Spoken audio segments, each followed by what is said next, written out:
Section 4. You'll hear a business student predicting how management might change in the next few years. First, you have some time to look at questions 31 to 40.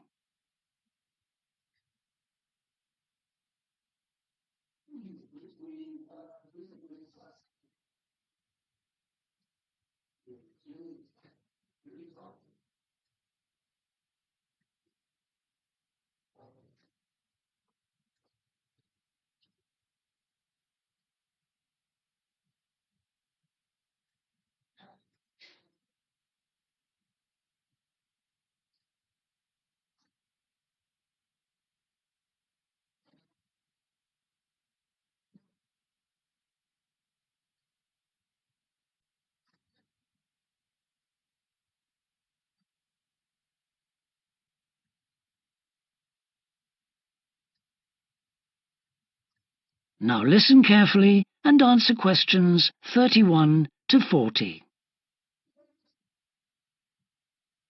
Well, I've been talking to managers in a number of businesses and reading surveys about the future of management. And what I'm going to present in this seminar is a few ideas about how the activity is likely to change in the next 10 years. It isn't a scientific statistical analysis, just some ideas for us to discuss. One area I want to mention is business markets, and I'm sure a really significant development will be a major increase in competition, with companies from all around the world trying to sell similar products. Consumers will have much more choice. For instance, food products sold in Australia might be manufactured in the USA, China, Finland, and dozens of other countries. At the same time, mergers and takeovers mean that governments are actually losing power to major global corporations. We can probably all think of companies that exert a great deal of influence, which may be good for consumers. A third point I want to make about markets is that in the rapidly expanding economies, such as India, China, Brazil, and Russia, demand is growing very fast.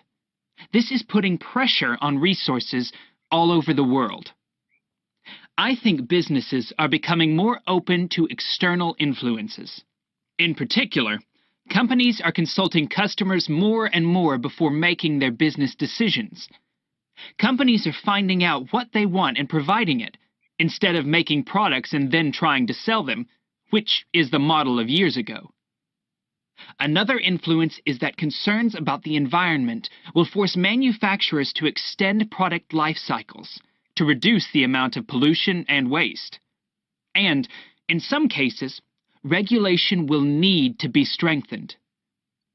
Many societies are much more fluid and democratic, and the structure of companies is changing to reflect that. I think we're going to see a greater emphasis within companies on teams created with a specific project in mind. And when they're completed, the teams will be disbanded and new ones formed. More and more people see work as simply one part of their lifestyle, and not the most important one.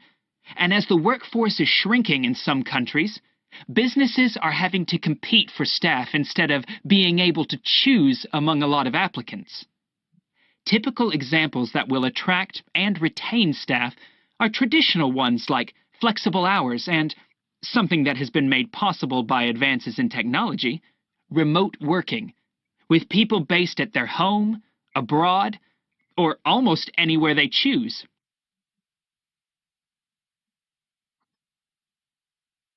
Management styles will almost certainly continue to change. Senior managers will require a lot more than the efficiency that they've always needed. Above all, they'll need great skills in leadership so that their organization can initiate and respond to change in a fast-moving world where they face lots of competing requirements and potential conflicts. In most of the world, the senior managers of large businesses are mainly men in their 50s and 60s. The predominant style of management will almost certainly become more consultative and collaborative, caused, above all, by more women moving into senior management positions. Many of the changes are influenced by developments in the wider economy. The traditional emphasis of business was manufacturing, and of course the service sector is very important. But we shouldn't overlook the growing financial contribution of IP, that is, intellectual property. Some books and films generate enormous sums from the sale of related DVDs, music, games, clothes, and so on. Another point I'd like to make is that although I've been talking about companies, one trend that they have to face is the move away from people working for the same employer for years.